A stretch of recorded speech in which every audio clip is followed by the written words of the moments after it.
Hello दोस्तों, स्वागत है आपका अपना यूट्यूब चैनल में। साइंस का टेस्ट सीरीज 2 आज डिस्कशन होगा। टेस्ट पेपर 1 डिस्कशन ऑलरेडी हो चुका है, अपलोड हो चुका है। टेस्ट पेपर 1 जाकर जरूर देखें। आइए मिलते हैं टेस्ट पेपर 2 में, आज डिस्कशन करते हैं। इससे पहला क्वेश्चन क्या है? लाइसोसोम है। लाइसोसोम क्या है? लाइसोसोम क्या है? पाचन का केंद्र है। लाइसोसोम क्या है? पाचन का केंद्र है। फिर एक गुणसूत्रों की संख्या सबसे कम किस में होती है? गुणसूत्रों की संख्या सबसे कम किस में होती है? जीवाणु में होती है, विषाणु में होती है, शैवाल में होती है, कवक में होती है। तो सबसे कम होती है जीवाणु में होती है, गुणसूत्रों की संख्या सबसे कम होती है। किसे कोशिका के अचल संपत्ति के रूप में जाना जाता है? कोशिका के अचल संपत्ति के रूप में किसे जाना जाता है? तो आपको जाना जाता है न्यूक्लिक एसिड को कोशिका का अचल संपत्ति के रूप में जाना जाता है। फिर नेक्स्ट क्वेश्चन है, किसमें असूत्री विभाजन होता है? तो आपको जीवाणु में क्या होता है? असूत्री विभाजन होता है। फिर नेक्स्ट क्वेश्चन है, समसूत्री विभाजन कितने चरणों में पूरा होता है? समसूत्री विभाजन जो होता है आपको 5 चरणों में पूरा होता है। मानव में गुणसूत्रों की संख्या होती है, कितने होती है मानव में गुणसूत्रों की संख्या? मानव में गुणसूत्रों की संख्या 46 होती है। 23 जुड़ा होता है, 23 गुना 46। कोशिकीय व आणविक जीव विज्ञान केंद्र है। कोशिकीय व आणविक जीव विज्ञान केंद्र कहाँ है? तो आपका ये हैदराबाद में है। प्रोटीन का संश्लेषण कहाँ होता है? प्रोटीन का संश्लेषण आपको राइबोसोम में होता है। प्रोटीन का संश्लेषण। आकोशिकीय उत्प्रेरण होता है। आकोशिकीय उत्प्रेरण कहाँ होता है? तो आपको क्रोमोसोम में होता है। आनुवांशिकी उत्प्रेरण होता है आपको क्रोमोसोम में होता है। आनुवांशिकता शब्द प्रयोग सर्वप्रथम किसने किया? तो आपको W वाटसन ने आनुवांशिकता शब्द का प्रयोग सर्वप्रथम किया था। निम्नलिखित में सबसे बड़ा कोशिका है। सबसे बड़ा कोशिका कौन सा है? तो आपको प्लास्टिड क्या सबसे बड़ा कोशिका है। गोल्जी काय का प्रमुख कार्य क्या है? गोल्जी काय का प्रमुख कार्य क्या है? स्त्रोणन है गोल्जी काय का प्रमुख कार्य। न्यूक्लियस की खोज सर्वप्रथम किसने की थी? न्यूक्लियस की खोज सर्वप्रथम आपका ब्राउन ने किया था। न्यूक्लियस की खोज।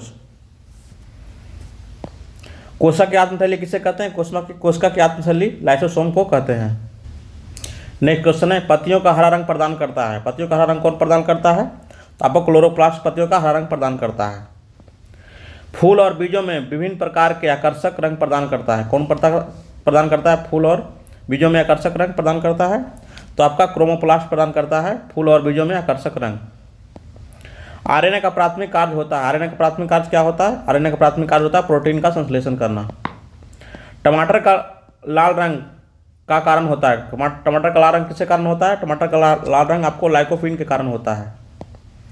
आनुवांशिकी का पिता या जनक कहा जाता है। आनुवांशिकी का पिता या जनक मेंडल को कहा जाता है। असूत्री विभाजन पाया जाता है। असूत्री विभाजन किस में पाया जाता है? असूत्री विभाजन आपको पाया जाता है तरुण पुष्पकलिकाओं में असूत्री विभाजन पाया जाता है। समसूत्री विभाजन होता है। समसूत्री विभाजन किस में होता है?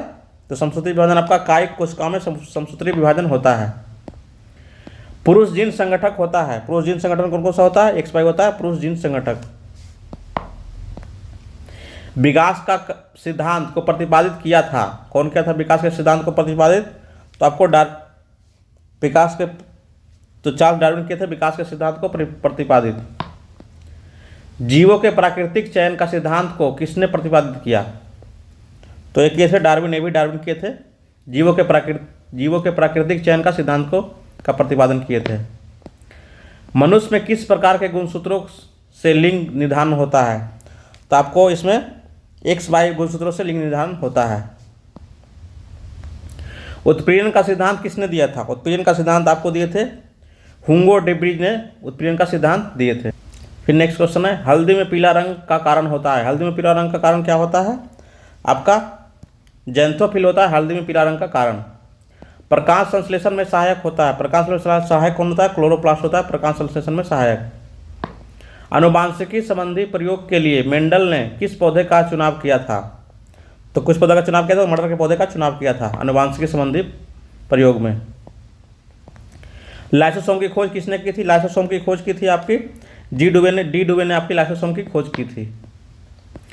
एक जीन एक एंजाइम सिद्धांत को किसने प्रतिपादित किया था? एक जीन एक एंजाइम सिद्धांत को आपका बीडल एवं टाइटम ने प्रतिपादित किया था।